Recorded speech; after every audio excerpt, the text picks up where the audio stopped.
welcome back to my channel. It's me, Maggie. Today we're going to be doing another satisfying declutter. This time of my setting powders, pressed powders, loose powders, that whole thing. So it's going to be a hand show. We're not going to see me other than my hands and all of this powder. Let's get at it. I wanted to show you all the ones that I had. I have they look like the Alex drawers from IKEA, but they are from Home Depot and they're black and they're honestly better. I will link it below in case you were looking for some makeup storage, but I just put it in this like little tray thing I got from Dollar Tree so you could see how many I have, which is way too many, and we do a decent declutter. First, I did take and I went ahead and I categorized it by brand. And first up on the chopping block is e.l.f. I have 5 different ones here. One obviously is very busted, and it's the e.l.f. finishing powder. And this is like, I think $3 from e.l.f. and it's so good. I obviously hit pan excessively on the other one, and I did pick up another one, but I did get too dark of a shade, so I'm going to keep it for summer and then get rid of the old one that obviously is basically empty. Next is e.l.f. Camo Powder Foundation. I got this when it came out. It's a little yellow for me, and I also, every time I use this, I think I have a review on it, it looks like trash on my skin, so we're going to just get rid of it. Maybe gift it to someone who it might work on their skin, but it looks weird and I don't like it. Next is the HD powder and then the Halo Glow powder. I honestly forgot I had the e.l.f. HD powder, and so that was interesting to rediscover. I am going to keep both of these because I forgot how good the e.l.f. HD powder is, and I do really like the Halo Glow. Or when the HD powder was in like the tiniest fucking jar I've ever seen. And it was like right when e.l.f. I feel like came out, maybe, and it was so small, and it was like an under eye HD powder, and it was so good. And I think this bigger size is the re-edition of that, but I just remembered that tiny jar right now. The Wet n Wild pressed powder, I think I'm gonna keep this because I'm pretty sure it's giving Kosas Cloud Set, and I do want to try that side by side, maybe in a video sometime, and see if that is a dupe because the formula feels very similar, and obviously that would be a lot more affordable. The Hello Kitty wet powder, it was like the pink one. I recently did a video on this as well, and I really liked it, and it's new, so I'm gonna keep it. But it's like the perfect light pink where it doesn't look too much and it has a nice brightening effect, and it's cute. It's Hello Kitty, we love that, so we're gonna keep her. Next is a Wet n Wild Essence Primer powder. I loved this to death. Another great finishing powder if you wanted it. I'm gonna put it in my top drawer so that I finish using it because it's almost out. Wet n Wild Photo Focus Loose Setting Powder. It's a giant jar and I am almost out of it, so I am also going to keep that because I'm pretty close. On the chopping block is Revlon Color Stay. One is ancient, so it's going. You can tell it's the older one by that half moon packaging. That is definitely the older one. I'm gonna get rid of it. I'll see if like someone I know wants it because it's powder and I feel like it can't be that expired. And then the other one is the newer edition of it, so I am gonna keep that one. Weird being able to see like the packaging evolved, like how it does look older, you know, like the way that the font used to be or the way the packaging used to be, it does look dated now compared to the stuff that they put out today. Next brand from the drugstore, CoverGirl. I have 3 of these pressed powders. One's the Clean Fresh, the Clean Matte, and just the basic one.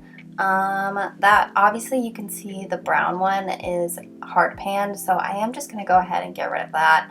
I don't know how that happened, but it's gross, so we're going to kiss that baby goodbye. The other 2 I think I will keep because they are good powders, and one's like lighter, the clean one, and then the blue one has more of a matte finish, and I feel like that's a good purse press powder. And it's pink and blue. It's so cute. I don't know. I'm tempted with the CoverGirl one. I haven't got rid of it. I might just get rid of the powder in it and then try to make my own custom compact and make it super cute and like do my own painting on it. If that would be an interesting video to do, let me know. 2 more CoverGirls, the Advanced Radiance. I'm pretty much out on this, so I'm just gonna get rid of it too. And the packaging's really like cheapy and busted anyways. And then the CoverGirl Banana Powder, I am gonna keep because I just like really like the tone of it. Favorite beloved setting powder is the Kosas Cloud Set. I obviously have 3 here. I got 2 like mega on sale on BoxyCharm, and the other one was my OG, and you can see it's like empty. So that one is gonna go goodbye because it's empty. I don't need to keep that bulky packaging in my drawer. We have 3 powders from Physicians Formula. One is the Butter Glow, and then the other 2 are the Bitter Butter and the Baby Butter. These are super cute, but the white one's way too pale on me, so I'm just gonna keep the like yellowy one because it works better for my skin tone. Packaging's cute, but it can live in someone else's makeup and work better for their skin tone. I am ghostly pale right now, but that is looking like a super deceased Victorian child, and we don't need that on my face. The Butter Glow one we are going to keep. It's more new to my collection, and it adds a nice soft glow to the skin without looking too matte, and it looks really pretty. It kind of reminds me of the e.l.f. Halo Glow, but in a baked formula, and it doesn't look like it's too sparkly. I feel like you could make it like a really soft highlight if you wanted, but it looks really nice on the skin. Next is 2 powders from She Glam. One is the Instant Ready. These both went viral on TikTok a while back, and that's why I bought them. I definitely do not use this one enough. I do want to keep it just to keep trying it. And then the next one is a pink powder, but it also has like a kind of a wet texture. I don't know how to describe it other than it feels wet. And it reminds me of this hydro powder I used to have from L'Oreal. And it's just another good powder that's got a nice brightening effect from the pink. And I don't use it enough, and I'm going to keep it. Next is Essence, the 16-Hour Cover Glass Powder Foundation. I'm starting to think I just don't like powder foundation on my skin because this is another one, just like that e.l.f. one, and it just makes my skin looks so dry and cakey and makeup-y, so again, leaving my collection. Next on the chopping block is the Revolution Pro Skin Finish Luminous Powder, but this is definitely like a dupe of like a MAC product. So it's a powder that has a bit of a more of a glow to it. I use this as like a highlighter sometimes, as like a really, really soft one, but it also still works as a setting powder. I just try to like put it more on like the outer edges of my face rather than the center where I get more oily, and I do like it, so we're keeping it. Number 7, Lift and Illuminate. I do like this one, but I feel like I don't pick it up enough, so it's going. Hard Candy Chilling Wonder Sheer Envy Loose Powder. It's another one of those one where it's cold, so I'm keeping it. It's a fun effect. Half Baked Makeup is a great brand, and they have this Star Bright Correcting Powder, and it's a bit more on the yellow side, which really works for my skin tone. And I need to pick this up again because the little puff that it came with is so nice and squishy, and the product is also really good. And that font, oof. Ami Cole. I got this because of Taylor Wynn. She said it was like the most blurring powder ever, and I have to agree. It is very good. I love using this, so I'm going to keep it. Danessa Myricks. Another pink powder I got in one of my BoxyCharms. We're going to keep it because it's a little bit more on the bougie side, and it works really good. This is a baked setting powder from Sephora. Someone said this was a dupe of the Kosas, which is my favorite, the Cloud Set. So I obviously bought it. I do need to test it out like side by side, so I will be doing a video on that soon to test them out. They do look very similar and they feel similar. I feel like the Sephora has a little bit more luminance to it, but maybe it's just the lighter color that I'm seeing.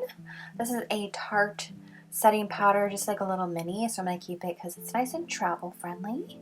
Definitely not flashback safe though, I will say that. Another little mini is a Laura Mercier setting powder. I got this for free with my birthday 1 year, so we're going to keep it. Again, travel friendly. This one is flashback safe. Next is the One Size powder. I love this. I'm keeping it. Next is the AOA. It was like a $1 brand Shop Massé like powder, and it's got like a lavender tinge to it. It just looks a little too chalky, and it's mainly just a little too pale for me, and it just tends to emphasize things, so it's going. This is my crusty pimple patch riddled Coty Airspun powder. We're gonna clean it up, but we're gonna keep it because it's almost empty and it's not that old and it's good. Eloise setting powder I got in my BoxyCharm, which you'd be proud of me. I actually completely canceled my subscription because I just didn't need it, and you could still shop the sale items on the website anyways. The Creme Shop, another 2 objects from my BoxyCharm. There was that banana one, and then there was this one that smelled like a cake. They're both beautiful powders, so we're going to keep it. The cake one is almost empty, so we're going to put that at the top of my drawer and try to get rid of it. Now to reorganize these, I tried to put them in the same family of the brands or just size-wise, whatever would work, and reorganize it, and I will show you how many I got rid of and a little before and after, and it looks so much better, and I'm so proud of myself. I've been really getting better at getting rid of things. The other day I cleaned out my closet and got rid of 3 huge bags of clothes. Go me. Go back in time and look at what it used to look like and what it looks like now. Much better, more organized, less clutter. And now we can go through which ones we got rid of and do a little count. Total, I got rid of exactly 11, and I was able to throw the ones that obviously needed thrown out away and then gift the others to a friend and some family members. And yeah, I'm really proud of myself. I decluttered quite a bit and got rid of things I really wasn't touching or was living in my drawer for no reason because it was basically empty. Hope you enjoyed this little declutter video. I want to do, I think, my blushes next. I feel like that might break me because I love blush so much. But anyways, I hope you're having a great holiday season. Don't forget to like, subscribe, and comment below. Bye!